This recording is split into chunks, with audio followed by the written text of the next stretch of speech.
What's up, DawgNation? You know what? That Tony Soprano's intro to the classic Sopranos, when you had that little theme music going, woke up this morning. Well, I didn't get myself a gun, but what I did is I said, you know what, this week, why don't we try and have the very best Before the Hedges that we've ever had? Guys, that's what we're going to try to do today. Let's just get it and get right into it right now. We have a lot to show you tonight. Content-heavy show. We are going to be fast, furious, NASCAR, tempo, what you have, whatever you want to say. We got a lot. First of all, let me tease a few things. Number one, this program is brought to you by Kroger. Kroger's our longtime sponsor, and, we got a great show for you guys tonight on Before the Hedges. First and foremost, I know you guys read the headlines. We have a sit-down, exclusive interview, one-on-one with Nolan Smith. That puppy was so good, we had to split it up into two parts. Part one is tonight. Part two is next week. And that right there could float a whole show by itself. But after that, we got a little something else. We got a little something else for you. I'm trying to say in my mushroom shirt voice from the movie Boomerang. If you guys have seen that, if you know, you know what I'm talking about. But we don't stop there. We've got a great DawgNation conversation with a young man who I feel could be a potential Nolan Smith type dog, DGD in the 24 signing class, the 2024 recruiting class. I'm talking about Peyton Woodyard. Some people call him Pepe, out of Bellflower, California. That's St. John Bosco. Nation's number 2 safety. That's part of Before the Hedges tonight. Oh, and also we've got a video conversation. You guys read some of it on DawgNation over the weekend, but you want to hear what the nation's number 1 receiver, Jeremiah Smith, thinks about Georgia? Sure you do. You want to see what it looks like in his face when he said it? Sure you do. We're going to have that video for you as well from the Pylon Atlanta 7-on-7 tournament at Lake Point Sports in Emerson. Whew, and that's not all. That's not all we got there. We've also got top targets. We've got a list of the big recruits that are coming into town this weekend, including 5-star quarterback Dylan Raiola, the number 1 quarterback prospect in the country, the number 1 prospect in the country, and there are a slew of 5-stars and receivers coming with him. Whew. And with that, all having been said, I want to take you into this package here with Nolan Smith, guys. You remember when he declared for the draft on his Instagram and on his social media? He said he was about to cry when he was thinking about everything that went into his time as a dog. He thanked his mom. He thanked God for his blessed abilities that he'd been given to play the game of football. He thanked Kirby Smart for giving a kid from Savannah the chance to play at his alma mater. We got a good one. No. We got a great one with an all-time DGD, Nolan Smith. Let's listen to it right now on Before the Hedges, brought to you by Kroger. All right, guys, welcome in, DawgNation. This is a very special episode of Before the Hedges because we've got a guy that's now went through them hedges, and everybody that wants to call him a DGD, I'm certainly not going to disagree with that. That would be the native of West Savannah. All those mock drafts are now tilted in the way they should. They have Mr. Nolan Smith out of West Savannah in the first round. Our special guest on Hedges tonight is Nolan Smith. Nolan, how you doing today, buddy? How you doing? I'm doing amazing. I'm just here working out at the facility right now and just can't wait to be around the guys. They're about to have spring practice, and I just can't wait to join them, just hang around, see it from a different lens again. So, Nolan, there's a lot of things I want to get to right now, and maybe I'll start off with this question, and it'll give you a minute to think about it because I know your Georgia football history. I know you followed the Dogs for a long time, and you can rattle off some names. There's this thing that folks do called the Rushmore of Georgia football, where you basically try to put 4 names up on the mountain that you would consider to be the greatest 4 dogs of all time. And I was really curious to hear your answer because I know you're going to have a sense of history and a sense of past, present with all of that. For example, the 4 I threw out were I threw out Stetson, I threw out Herschel Walker, I had David Pollock in there, and I also had the old Heisman Trophy winner Frank Sinkwich. And that's a very hard question to do. I was wondering, do you have a stab at what you would be your all-time greatest dogs of all time to you? Well, obviously, Mr. Frank is obviously up there. I talked to him and met with him. Herschel was amazing, but I also still put Matt Stafford on there. Wow. And then I'm probably going to go Todd Gurley, man. What Todd Gurley did in Athens was electric. is nothing other than that. And he should have won a Heisman, I think. So Todd's up there. And then obviously, man, my big 2-time winning QB1, Stetson Bennett. You got to put Stetson up there. Only 2-time national championship ever, even though he didn't win the Heisman. No, that's a good place where I wanted to start, because I think it was maybe after what a lot of folks might say was your best ever on-field game at Georgia, and that was where you basically tried to play one-man wrecking crew a little bit amongst that defense in that game against Florida junior year. You made all those plays, you stripped the ball, you just did what you were coached to do a lot of times. But I thought after that game, you came out with a very public defense of Stetson. And you've kind of been that way ever since. Why were you so passionate, even though that was a moment where everybody wanted to know what you did? I thought you gave the first real thorough defense that Stetson really has this locker room and folks just need to roll with him. Really just after we knew that he was our guy and we were backing behind him and see the way that he worked and just took the QB1 job with, just a work ethic like no other. So he was the first in, the first out. He was telling guys to meet extra. He was meeting extra as a group with the O-line and had those guys all together just trying to pick up all the blitzes and all the packages that certain teams does. And he just really just took amongst himself and became a leader, especially after the year JT went down. And we all just looked up to JT, and he's an amazing quarterback, but, he went through some injuries, and that can happen sometimes. And just after that, it just took off. What would you consider, Nolan, to be your best game at Georgia? Like maybe best grade out coaching film type game? Really, South Carolina. South Carolina was one of my best grading out games, in Oregon this year. But South Carolina my junior year, and Oregon was one of the better games that I graded out in. Do you have maybe not your best game, but the most memorable game? I don't know, when Nolan's sitting on the beach somewhere and you've played a lot of years of ball and you think back about the most fun you had on the field as a Dog, what would that be? Man, that Arkansas game at 12 o'clock, for some reason, we just woke up. And, you can tell how the day's going. We woke up at 6:30. And instead of, how the coaches come and bang on the doors and stuff like that, we were all outside at 6 o'clock in the morning, literally yelling, jumping, hype, and we had our suits on because we eat at 7. We always eat 4 hours before the game. And I just remember that morning at the Georgia Center, just all us hanging out at 6 o'clock in the morning, just almost partying before the game, had the music turned up loud, getting the juices flowing. And then when 12 o'clock hit and that stadium was so loud, it was probably the best game ever. Always good to hear stuff like that. A lot of things that what the fans might think, it's not exactly what the players live through. Nolan, for you, I think, I guess the best way to say this is Kirby Smart and Georgia are going to be able to recruit the best players in the country every year. You've seen them get guys now from Arizona, California, Rhode Island, great players, New Jersey, all over the place, Illinois.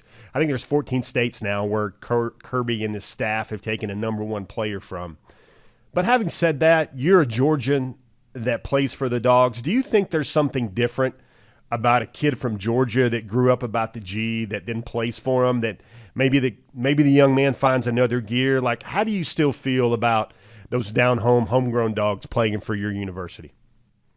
Man, I just tell them, it's a different feeling just because also in down South Georgia, we don't have those big schools like they have all other states. We have big 8A schools, but it's not just everyone in one county going to that school. We have so much talent spread out throughout down South Georgia, and we most of the time get overlooked or overseen just because, even I talked about it with Quay, a lot of guys from down South Georgia don't know about the camps or don't go to them and really don't get to show their true attributes until they get to college, their freshman, sophomore year, and show really all what they have. So I just say, just playing for Georgia also, yeah, it was a little different. You find a different gear, but, really talking in those school sessions and finding your motivation and why do you play the game helped us find that gear, and that's what we did at Georgia. Nolan, I think we're looking already, guys like me look at the talent, and next year's draft, there might be 18, 19 Dogs that are draft candidates for the 2024 draft. I'm wondering, when a guy like you that knows the heartbeat of this team so well, when you look at the guys that maybe step up to fill the leadership void in 2023, I'm sure Cedric's a guy that will come to mind for you, maybe even Javon Bullard, maybe even Brock. But do you see any kind of newer faces or newer names that are really going to step into that leadership role for the Dogs going forward? Man, I think Javon, Pop, but Javon was a great one. But I think Pop and really Smile are going to be great additions to just the leadership group and the circle of trust at Georgia, and just to push those guys that extra mile, just because they did so much this year. But man, I can't wait to see what they do. This is their junior year, and they're just great kids, great leaders. They do everything right already, but certain people don't want to be leaders, or certain people lead in different ways. They lead and not voices or not sounds. So they have to find their own way to do it. But I think it'd be 10-2. Yeah, I heard you say that, like keeping 10-2 on the steering wheel, right? Yes, sir. Nolan, let's go down memory lane a little bit. What was going through your mind as a 9th, 10th-year-old kid? Like, if you could go back and talk to ninth grade Nolan as you were prepared to make the move from Calvary to go to a whole new world at IMG Academy, what advice would you have given to yourself back then in order to handle the road ahead of you? Man, just keep living life with no regrets and just enjoy the moments, just like you were. Like that year, that was my freshman year, jogging on the field with Psych. I still remember those days, man. Just try to be yourself every day and just continuously be that person that just loves football. What if I would have told you would have went to Georgia and have won 2 national championships? What would you have said? Oh, and I would have said probably not. I would have said you're crazy, especially when the 2 back-to-back. That'll be crazy. Especially after my freshman and sophomore year, I would have told you, no, we're 100%. But just the culture changed from that sophomore year to the junior year, and we had just a lot older guys playing, but we also understood the defense like crazy. Like, guys, we understood everything like the back of our hand. Nolan, I'm glad you brought up the word culture, because I've sensed even in some of your podium comments at the Combine that you kind of hunker down a little bit when people start talking about your teammates or start talking about the culture at Georgia. For you, what kind of state of the union do you think the culture is right now at the University of Georgia in Athens? Yeah, I would say the culture is connection, 100%, and it's player-led. We do have an amazing coach, but that's his job as the coach. So that's why he's great at coaching, just because we tell him, man, we're going to do the right things on and off the field. And Coach Smart holds us to that standard. You will go to class on time. You will go to ranking. And long as we demand that culture amongst ourselves and tell us, come on, man, you got to go to ranking, or come on, man, we got to get up and go to class, especially when we're all in classes together. It shouldn't be no problem that, we should have guys helping each other, helping us lead throughout classes, on the field, off the field, because, you take care of the small things, and the big things will always take care of themselves. Nolan, how much do you think your time at Georgia, playing within the scheme, playing within your defense, getting your fits right, how much do you think all the things that Georgia, that you learned, that you trained at, that you got great at, how much more important to you as an all-around football player was that rather than 12 to 15 sacks a year? Because I think a lot of people expected you to get 12 to 15 sacks a year, but you just made your plays in different ways within the defense. That's what I think. Like, how did Georgia's defense and the way they go about it at Georgia prepare you for the NFL? Just you'll play and make plays within the scheme, and that's the same way it is in NFL. You have coaches that believe certain things, and you have to believe as well yourself, just because that's your coach, and you have to do what's allowed in the scheme. You can't create your own things, because especially on defense, all 11 of us have to be on the same page. Nolan, I know you had to accept that role of being the world's greatest 5-star GA the last 4 or 5 games of this past season. I wonder, how close were you to playing? I don't know if you would have been another month for you.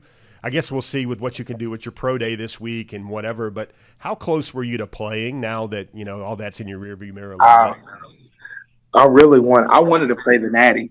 If I was able to play in the national championship, I was going to do it. If I were able to play in Ohio State, I was really close to, let us play. But in the national championship, I just wanted to play in, just to put that G on one last time and walk out there with my guys. There's no other feeling like that. I just told them, if I can dress out, let me dress out. And Coach Smart said no, because you might have run out there on the field when we need somebody. So I just really, really wanted to play just one last snap. Any of the games, any of the last couple games where I wouldn't have been 100%. I was really just now doing curls and bending my arm at that state. But now I'm much better.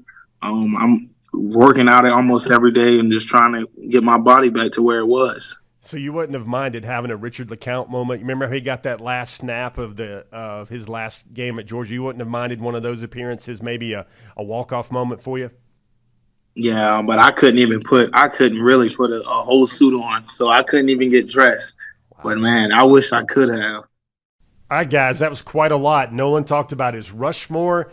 He talked about a lot of memorable moments in his Georgia collegiate career. Part 2 next week. Let me tease that a little bit. He's going to talk about his younger brother, who's also a prospect on the come up out of West Savannah in the Pooler area. He might be potentially the type of player that would get a look from the University of Georgia as well. Got a lot of great more stuff. If that wasn't great enough, you got a lot of great stuff coming next week. Part 2 of that Before the Hedges interview with Nolan Smith. Certainly got to thank him for his time he had for us this week leading into his pro day. Nolan's a busy man, but we're thankful that he made the time to talk to DawgNation and all you guys this week.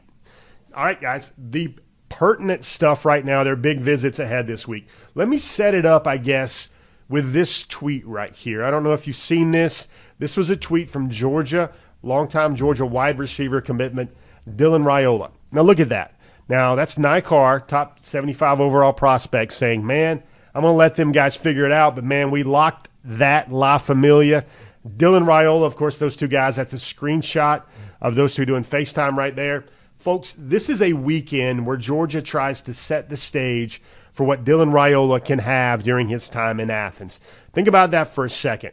Georgia would be bringing in a quarterback, and really, guys, the way the program is built right now, they need quarterbacks not to lose the games. And when you have a quarterback like Dylan Raiola that could bring them back, that can help them beat a team that maybe they weren't supposed to beat, it's kind of rare territory for Georgia with that type of talent. He's a number one prospect in the country for 2024. He's making his first visit to Athens since October of 2021. Gosh almighty, that's before Georgia even won national titles way back when for the Kentucky game. He's coming in, and this certainly looks like this visit has kind of been staged, organized, lined up. Let's look at some of these names right here. I want you to pay quick attention. That's a 5-star receiver, Ryan Wingo out of St. Louis, Missouri. I asked Ryan about the visit this week, and he said, of course I know I'm going when Dylan Raiola is going. That's my guy. You got another guy, that's a 5-star defensive lineman there, Williams, one area from Lee Summit, Missouri. A lot of guys from Missouri on this list. Jaden Riddell out of Peculiar, Missouri, of all places. You see Nycar there, he's a commit. You see Sokovie White there, he's also a commit out of Cass High School. Amari Jefferson is currently a Tennessee baseball commitment. He's visiting this weekend. You got the number one, well, when the rankings come out for the 2026 class, you got the number one player, who I think will be the number one player wire to wire, Juju Lewis out of Carrollton. He's a 2026. He's actually coming in on Thursday, not Friday or Saturday. There's Bray Staley out of Aiken, South Carolina. Bray's actually a 4-star recruit. Caleb Oldham, a tight end. He is another guy that actually, it's pretty funny. You saw his tweet this week. Caleb actually remembered pi on Pi Day from one of his classes out to like 100 decimal spaces, if you can believe that. Get that young man a lab coat. Amari Jefferson, I mentioned him earlier. That's a current Tennessee baseball commitment coming in this weekend. A lot of these guys know that Raiola's there. This is a way for Raiola to come in, kind of get comfy and cozy with the new Georgia. And also there are going to be a lot of weapons in town as well for him to everyone think about what Georgia could do with weapons like that on offense on depth charts in the near future. So there you go. That's a tease. Hey, there's another guy on that list right there that just kind of came up that's kind of been breaking earlier in the week. Jared Smith, another 5-star. Jared is a 5-star edge out of Birmingham, Alabama. Spain Park High School. Been to Georgia many times. Georgia is in the thick of it with Jared. Jared's about 6'5", about 225, plays basketball. Was at Georgia for the Tennessee game, loved it. Georgia's one of his top contenders in his recruiting process. And again, Jared Smith is a class of 2025.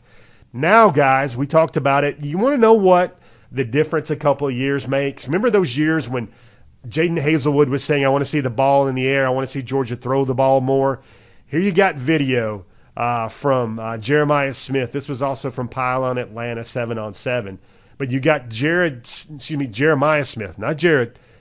You've got Jeremiah Smith talking about Georgia. He uses the phrase, I love it, in regards to Georgia's offense. He uses the term explosive, hurry up. They can run the ball. They've got a great defense. Jeremiah Smith, I want you to pay close attention to this first clip. We kind of pulled it out, and then we rewound it. Why did we do that? Because I want you to pay attention to what Jeremiah Smith's reaction was on his face when he was asked about Georgia's chances if they get a commitment from Dylan Raiola in terms of flipping him from Ohio State. Now, we must make sure we have a clarifier for this video. He says he's currently locked in with Ohio State. He thinks Ohio State will keep recruiting him. Of course they will. Jeremiah Smith's the number one receiver in the country, would be the number one receiver in a lot of years out of the last 10. But you want to know how he feels about Georgia? You want to hear what he said? You want to see what he said? We're going to see that right now on Before the Hedges, brought to you by Kroger. If Dylan Raiola shows up at Georgia, commits to Georgia, what does that do for your perspective on the program there? It's going to do a lot, really. He's the number one quarterback in the nation.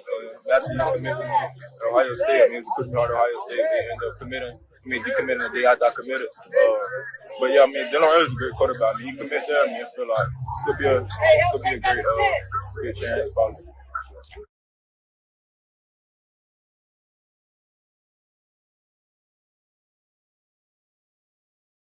You think of Georgia program right now? What it's a national program. They won 2 national championships. You see what they did. I'm not the receiver position. They had great success. Coach B. He's doing a great job with the receiver guys. So, yeah. What is their main message to you right now?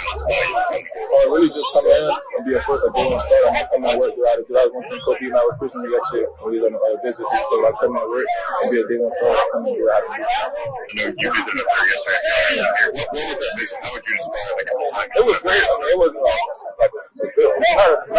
it was a great visit overall. Some stuff, wanted to see more games. Me, Coach B, took vacation. That's one I wanted to meet Coach B. So you did meet Coach B? Really just, I'm locked in right now. I just want to take visits too, because I don't know what can happen. Coaches might go to the NFL. You see that a lot. So I just want to keep my relationship open, really. What do you like best about Georgia right now? Georgia? What do you like about them?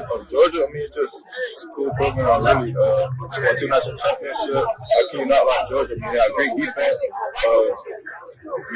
Spread offense. They can run the ball and pass the ball balance. Yeah, that's really good.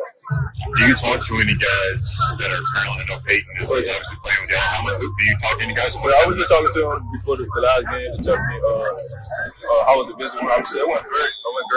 How was the field?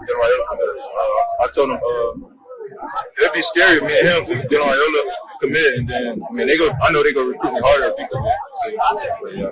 From your perspective, what do you like about Georgia's offense, and what about their offense makes you think you can fit? It's explosive. They go fast. They go fast. Hurry up offense. You see what they're doing with the receiver position. Really, just I love it. What I'm seeing. We just got to see this, how everything goes, and how they recruit me from here on out. Have they compared you to any guys like that before, or anything like that? AJ Green. I think Dylan might be trying to get back to Georgia in the summer too. Or y'all be trying to come at the same time. Georgia all come at the same time. That's the way they trying to set that up. Me and him come at the same time. I think June 2nd, June 4th, something like that. So yeah, that's possibly happen. Is that going to be an official or just? What's your big takeaway from yesterday? Maybe the thing that made the biggest impact on you in that visit? Really, just when I was in a meeting with Coach B, really just telling me I can come in, be they want starters. He was telling us, you haven't set the bench before, so why would you go somewhere where you sit the bench? You never set the bench your whole life, so you come here, they want starters. Just telling me you got everything you need, just work, and you figuring out. Really, that's all you're telling me. What keeps you committed to Ohio State right now? Really just, the coaches. Coach Hartline, Coach Ryan Dick, Coach Kenny Baker. Right now, that's recruiting the hardest. Receiver progression they had in the last couple of years with Chris Olave, Garrett Wilson, and JSN, probably go first round too. Robert Harrison be after that, and Mecca. So it's going to keep going and going for sure. Crazy, huh? Can you believe we've reached the point in Georgia football recruiting where you have 5-star receivers talking about Georgia like that? And he says it would be great, and he says Georgia would have a great chance if they get Dylan Raiola in the fold. Those two go back to their time together at Ohio State when Dylan was recruiting Jeremiah to Ohio State.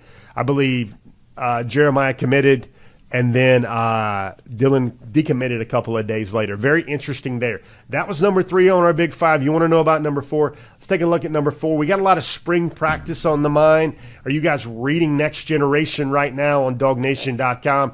We've had Monroe Freeling so far. Raylan Wilson was our topic this week. Great stuff there with Raylan Wilson. But you want to know who I think are guys that I expect to catch fire, or names that I think we should hear if everything's going well, and some of those comments from the players, comments from the older players, thoughts from Kirby Smart. I got a list of names I put together.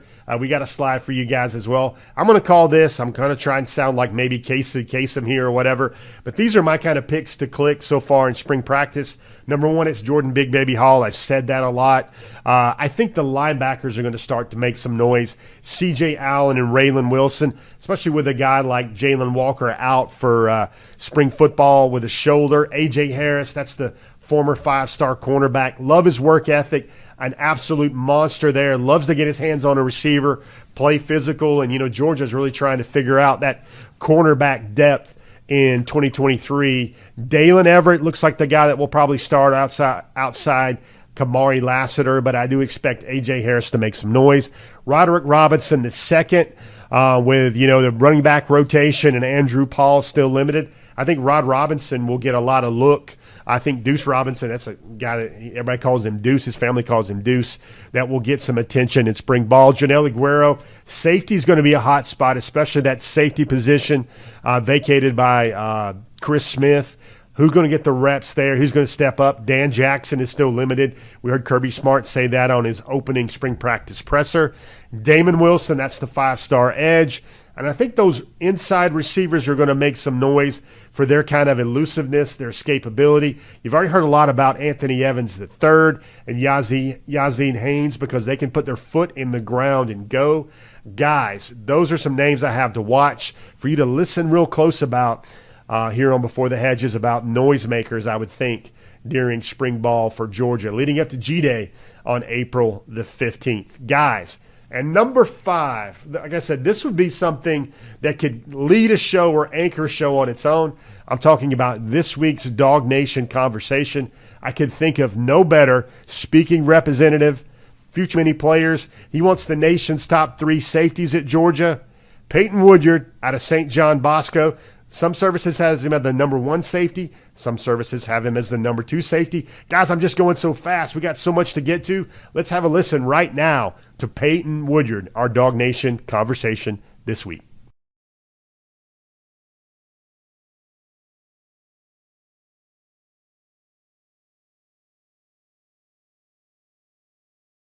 Woodyard, man, you're in Georgia, man. What does it feel like, man, being where will be your home? It feels good, man. I live it out here. It feels like home for real. So you're going to go visit Georgia this weekend. What's it going to be about for you? Just chilling? Yeah, spend time with the coaches. We got some dudes out here that I like to try to get to come over here. I think tonight we'll have Jeremiah Smith out there, Xavier Brown, some other dudes out there. So it'll be cool to get them to see the university and see what they like about it. So it'll be cool. What would Jeremiah mean? Like you've seen, what do you know of his game already that could help the Dogs? Sure, he's the best receiver I've seen in the nation. So it'll be exciting to get him on the team, at Georgia. So I'm trying to build the best class we can.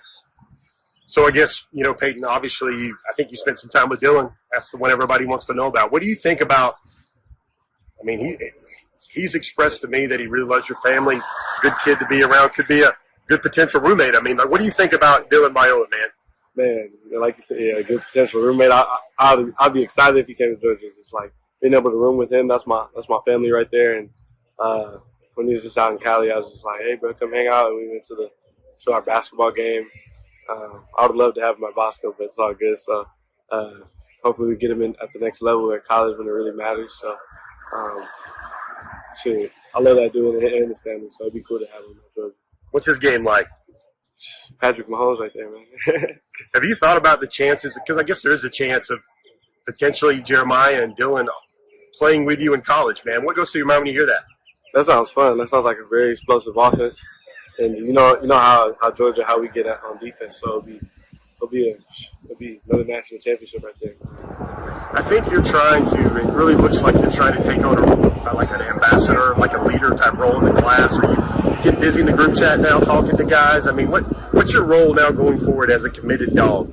Yes, sir. Yes, sir. I'll be chopping it up with all the dudes that are already committed, but I'm just trying to continue to build this class. Because the more talent you surround yourself with, is only gonna improve your game. So definitely trying to get like KJ Bowden as well.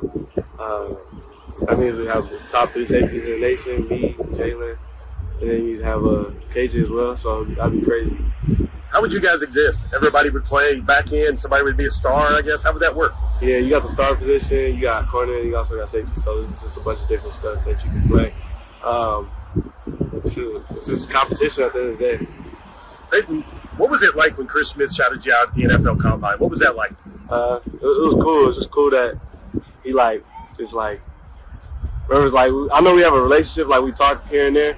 It's just cool that he gave me some recognition. So hopefully I can come in next year when I get there and play a role in the defense. Did Chris play a role in your decision? Did he give you a heads up before and one about the Dogs and like what it would be like if you were a player there?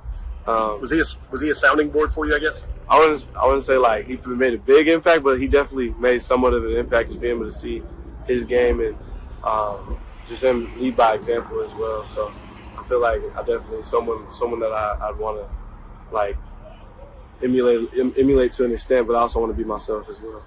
Peyton, what will being a committed Dog look like for you? Are you going to take your official to Georgia? Have you got that figured out? Are you going to go see other schools? I mean, some guys do when you're in your position at nationally rated safety. What is it going to look like for you that feels right here? As of right now, I just got my official setup June 2nd through the 4th with Georgia. So that's what I got right now. You going to try to be there whenever Dylan is there? Is that what you're going to try to do to try to work that relationship there? Yeah, I'm pretty sure he's supposed to be there when I'm there. So I think all the big recruits will be there. Ellis will be there. A bunch of dudes will be there, so it'll be fun. Peyton, what is this 7-on-7 event like for you? It's cool. I've never been a big 7-on guy, but yeah, I got to come out here, play, have fun. I got to pick. I should have two, but it was fun though. Now, I don't know if it's cousin, second cousin, or if it just feels like family, but what's that relationship like with Kyle Hamilton? Like, has he been a guy that like showed you the way or whatever? Or what's that like? I don't know about showed me the way, but he definitely influences me as well. Just being able to talk to him and him being my cousin is cool. And shoot, I'm gonna hit him up to see what I can do to improve my game and get like him. So if you had one message to another recruit, be it a 5-star, be it Jeremiah, or be it Dylan, and they say, man, why should I go to Georgia? What would you tell them? Come win the national championship and get developed by the best and get to the next level. Man, Peyton Woodyard, people call him Pepe. We're still workshopping a nickname like the police chief of the secondary or district commander of the defense or whatever. We'll work on it. But Peyton, man, thanks for taking some time today. Yes, sir. Thank you, Mr. Sentell. Familiar topic. You guys heard that Dylan Raiola name even in the comments made by Peyton Woodyard there. He was at the Pylon 7-on-7 as well. Been wanting to have him on Before the Hedges for a while because I think he is a great reflection of the young men that Georgia is recruiting to play for this football team that I know all you guys that are watching tonight really, really love. And if we've got some Florida haters or some Alabama haters on here, well, pipeline keeps going. Peyton Woodyard is going to be another great one patrolling that back end in Athens. All right, guys, that's kind of our first big five. You guys take a breath a minute. I want to tell you one thing. This show always brought to you guys by Kroger. Kroger is our signature title sponsor for Before the Hedges each and every week. Right now, guys, you can go digital and save even more with Kroger. Create your account on the Kroger app or website and start saving big with those exclusive digital coupons. Visit Kroger.com/sign up to get started. And you guys all know about the Kroger Boost and everything else like that. Guys, get your groceries, get it going, and get your family fed with Kroger. Top targets time. We got 2023 top targets. Everybody wants to think about 2024. There's still 2 names for Georgia in the 2023 class. Deuce Robinson, the 5-star tight end. Michael Wakocha out of Tyler, Texas, a junior college guy, going to visit Georgia. It was a big offer there for him with Georgia. Those are your kind of restock positions right there. Tight end, defensive tackle right there for the class of 2023. Georgia potentially may not be done yet there in the 2023 cycle. 2024, let's look at our recruiting class breakdown so far. My guy, Michael Carvel, behind the glass, is always great with the graphics every week. Look at him break out this chart. Georgia has 9 commitments. Of course, show's going so fast, we didn't even get to mention the expected decommitment from Tavani Mazzell came over the last week. That was not unexpected to us. Georgia still ranks number 1 nationally. 5 guys on offense, 4 on defense, 5 out-of-state commitments, 4 in-state commitments. They currently have 3 5-star commitments. 2 of those guys are on defense. 7 of those commitments are in the SEC footprints. And right now, you see 6 out of the, that graphic needs to be 5 of the 10 highest-rated commitments of the 9 highest-rated commitments are now on the offensive side of the ball, while only 1 of those is rated among the 5 highest-rated commitments. That's your 2024 recruiting breakdown in a flash. What does the position chart look like? Who's currently committed? Who's already committed to be Dogs? Let's take a look at that right now here on Before the Hedges. All right, that's another, wow, look at those graphics on Before the Hedges moment right there, brought to you by Michael Carvel here on DawgNation's Before the Hedges. Let's see what else he's got in our bag. Let's roll up, let's dial up the top targets for 2024 for the week of March 15th. First of all, Sammy Brown, guys. If you see what he's done, wrestling championships, long jump, 100 meters, 200 meters, like he is entering the conversation with Malachi Starks now as the greatest athlete in Jefferson High School history. What he does in multiple sports, I think the only thing that would have been more impressive over the last 2 or 3 weeks for Sammy Brown to me would be if he, shaved his head off and then he grew all that hair back. Excuse me. And he grew all that hair back in about a week. I mean, really, if he cut his hair, that long, flowing, magnificent mullet, and then he grew it all back in a week, that's about the only other thing that Sammy Brown could do that would be more impressive than the run he's been on. Justin Green right there, that's the defensive lineman out of Mountain View in Lawrenceville in Gwinnett County. We wrote about him. We profiled him on our DawgNation conversation last week. Georgia's going to get one of his official visits. Seems like Duke, South Carolina, Auburn, those are really the schools that are in the mix there for him, along with Georgia. Jeremiah Smith, you saw his words. You saw what he had to say about Georgia. Sounds like he's going to take his official visit to Georgia the first weekend in June. Peyton Woodyard's also going to be there that first weekend in June. I would look for a guy like Ellis Robinson, the 4th, the 5-star highest-rated commitment in the class right now for Georgia, to also be there on that big dog, huge dog, top-tier dog, 5-star dog weekend. Dylan Stevenson, that's the outside edge out of Miami. Papa Asindri Afua is out of O'Day High School in Washington, already taking multiple trips to Athens. Aaron Butler is going to take his official visit to Georgia on G-Day weekend next month. Georgia's in one of his top schools right now. DeMello Jones, really like this young man at cornerback, even though he's listed as an athlete out of Swainsboro. Everybody saw how great he looked during the Class 2A postseason for Swainsboro High School in South Georgia. Daniel Calhoun, Mike Matthews, Khalil, KJ Bolden. It was very interesting what Peyton Woodyard had to say. You got to rewind your ear a little bit. Peyton Woodyard had some interesting comments about trying to get KJ Bolden at Georgia as well, and that would be the number 1, number 2, and number 3 safeties in the country. Gosh, that would be a special back end for Georgia if that could happen. Dylan Raiola, we've seen a lot of Dylan Raiola, heard a lot of Dylan Raiola this week on Hedges, and also Edric Houston. Made some big visits recently, checked out Oklahoma, plans to check out a lot of other schools as well. Edric Houston out of Beaufort, Georgia, Guys, those are your top targets for the week of March 15th, 2023 here on DawgNation's Before the Hedges, brought to you by Kroger. We try to limit this to 22 names. Georgia's recruiting radar certainly goes deeper than that. You see a Florida commitment there at running back. Pace Academy's Heaven Brown Schuler. Cam Coleman, who's rated as a 5-star receiver on on3.com. You got a lineman from Mater Dei. Cam Davis, we wrote about him this week on DawgNation. Says he has a really special relationship with Dell McGee. Currently committed to FSU. And guys, that connection there with mama and family and position coaches and peers from South Georgia area is quite strong. I think the one thing us in the media do not report enough about Cam Davis when we're talking about Cam Davis is he is a terrific, a sizable baseball prospect. I saw Perfect Game had him as a guy that was rated to go amongst the top 10 rounds in the MLB first-year player draft, and he wants to play both baseball and football at Florida State. Jonathan Daniels is a guy I think we could probably see in Athens sometime soon. Jarrett Gibson, the nation's #1 running back, out of IMG Academy. He's expected to take his official visit to Georgia that weekend as well. Got a lot of names here. Amari Jefferson, he's in town this weekend. Charles Lester will give Georgia an official visit, currently trending right now out of Florida State, according to some reports. Justin Scott, Jordan Seaton, Malachi Tolliver, a big offensive lineman out of Cartersville High School. Nitro Showtime Tuggle is going to give Georgia an official visit. Fletcher Westphal is going to visit Georgia in the month of April as well. He's going to try to see like 15 schools in about 2 weeks there. Heck of a travel plan there for Fletcher Westphal as well. Guys, those are your top targets. That's your guys off the list. Now, busy night on here Before the Hedges. Have you liked the Nolan Smith interview? Have you liked hearing from Peyton Woodyard? Have you liked hearing from Jeremiah Smith?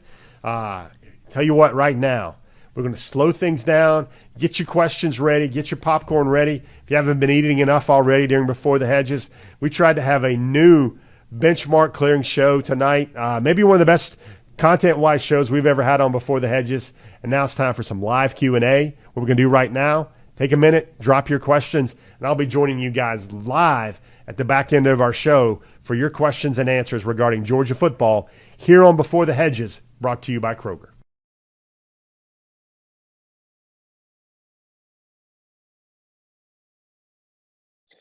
What's up, everybody? This is Jeff Sentell joining you live right now on Before the Hedges. It is a Wednesday night live. You guys got any questions for me regarding Georgia football and Georgia football recruiting? Feel free to drop them in the comment sections below, and I will be glad to see what's going on. First of all, guys, what do you think of the show? Big content day. We try to, like we said, we try to have one of the better shows content-wise we've ever put together for you guys. Checking out YouTube, that's where I am first. Cousin Casey, how are you? I'm Brian McPhail, how are you? Thomas Dew has a question. Is Peyton Woodyard going to start on defense for Georgia at safety next year? Don't think next year he'll start. I think he could probably be a rotation guy. He will enroll early, which will give him a heads up, but I would kind of project next year's starting safeties to probably come out of a group of David Daniels and Vaughn, Malachi Starks, of course, and then Janelle Guerrero. Those to me look like the most likely 2024 starters. Georgia, they did it with Malachi. Malachi was a really special talent, but that's not the easiest thing to do to come in and play the back end for Georgia, especially the way Georgia has recruited the safety position of late. Good question, though. You got anything else? Let me see what else. Let me see if I can jump on Facebook right now. I'm checking out YouTube right now. Brian McPhail's question about King Joseph Edwards. Brian, thanks for your question. Right now, I just feel like King Joseph is taking a long lap around his recruiting. I know there was a lot of buzz early, January or last fall with King Joseph. He's just going to take a lot of visits. I think Miami is a school he's kind of locked on a lot right now. It's looking pretty hard at. Georgia really got a lot of big targets at the edge position for 2024. And right now, Joseph's a guy, you can kind of see the top targets. I had King Joseph on some of the earliest incarnations of Georgia's top targets list or just off the list. But right now, I don't really see him as, really strong candidate to be in Georgia's class right now. Thank you for your question, Brian.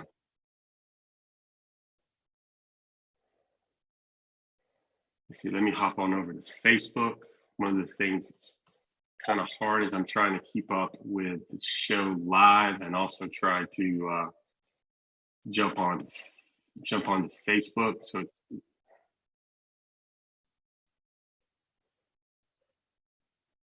Michael Ward, I see a question right here, sir. Who is the new wide receiver recruit that Georgia has coming in that can be the closest to getting on the field next year? Well, it's a trick question for me right there. It's kind of a trick question for me because what I see with that, Michael, is Dominic Lovett's probably going to start. That's the transfer out of Missouri. He's going to be a one and done. I would consider him a recruit because he has been recruited to the team out of the transfer portal. But Michael, I get the idea that you're looking for there in terms of, new face, 2023, high school graduate, that sort of thing, 2023 signee. And Michael, for that, I think it's a couple of guys. I think it's kind of probably going to be Yazeed Haynes, just because he's a little bit bigger than Anthony Evans.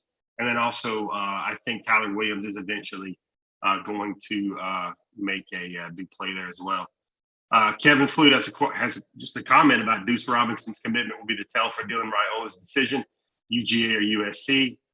Kevin, I think those two guys really want to play together. That's what I can say there. That's what I can tell you. And I'm going to say I'd be stunned if they're not talking about where both guys want to end up in the near future. They basically go to the same high school right now. Deuce is a senior. Dylan is a rising senior. Those two guys have trained together for years. And Kevin, I really appreciate the thought about the studio. A lot of talented people here in our DawgNation team. Casey Dunn, Michael Carvel, they spent a lot of hours trying to make Hedges look new and improved, kind of like a back-to-back national championship type recruiting show or something like that. Jacob Jackson, the second running back that Georgia should decide to take. I got some names. I really like the guy Chauncey Bowens out of Florida. Georgia's going to try and pick up a big back. I think Cam Davis is a guy. They're also bringing in a couple of guys over the next couple of weeks. Christian Clark out of Arizona. That's a guy I really like. I really like his film a lot. I think about the top 5 films I've seen so far this cycle, I think that young man out of Arizona is probably one of the top 5. Marshall Fleming. Good questions, guys. Marshall Fleming has a question. If there are 3 players in this class you would want the most, I'm going to say this. Want the most is really hard. I think the 3 players that can help Georgia the most, pretty simple. I think it would go Edric Houston, difference maker on defense. Kind of reminds me a lot of Nolan. That's really point blank period. The only thing I have to say there. That type of guy that can galvanize the team, that connection piece, Georgia's forward character DNA traits.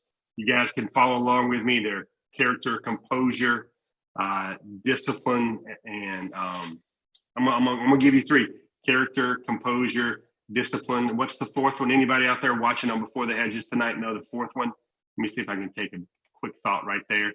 The last one is toughness. I think it's Raiola. I think it's Edric Houston, the 5-star out of Buford, and I think it's Jeremiah Smith. Because folks, if you're catching a lot of the behind the scenes, let me kind of translate that, because a lot of people on social media didn't get it. When we aired that clip of Jeremiah Smith, it wasn't exactly what Jeremiah said. It was how he reacted to that question. You saw his eye gestures there. It kind of almost looked cartoonish a little bit, but the message also, you kind of read between the lines what Brian McClendon, Coach Brian McClendon, had to say to him. Right now he's recruiting against Ohio State, and Ohio State has such a pipeline of receivers that he might not start right away at Ohio State. He would be a rotational piece, where at Georgia, they see he has the talent. And make sure we all listen to this closely. Georgia's never going to be in the business of promising a guy to be like, hey, you can come in here and start. The very important things there is do your work, put your work in, do everything you need to do, and then you have a chance to start, to be a day one starter. That's how talented Jeremiah Smith is. It's very important to make sure you hear every word that's in that quote in terms of what Georgia's thinking about receivers and playing time. But guys, some of that you just got to play the game, because receivers, they're divas. They want the ball. They're very twitchy. They're very quick thinking. They're very feed me the ball, give me the ball right now. Very impulsive players, if you could say the least. Some of the most impulsive players on the football field, and that's kind of what you have to it's kind of where you got to recruit some of those top guys. Sonia Prescott speaking it into existence about Deuce Robinson. Joseph Kennedy also has a thought there as well.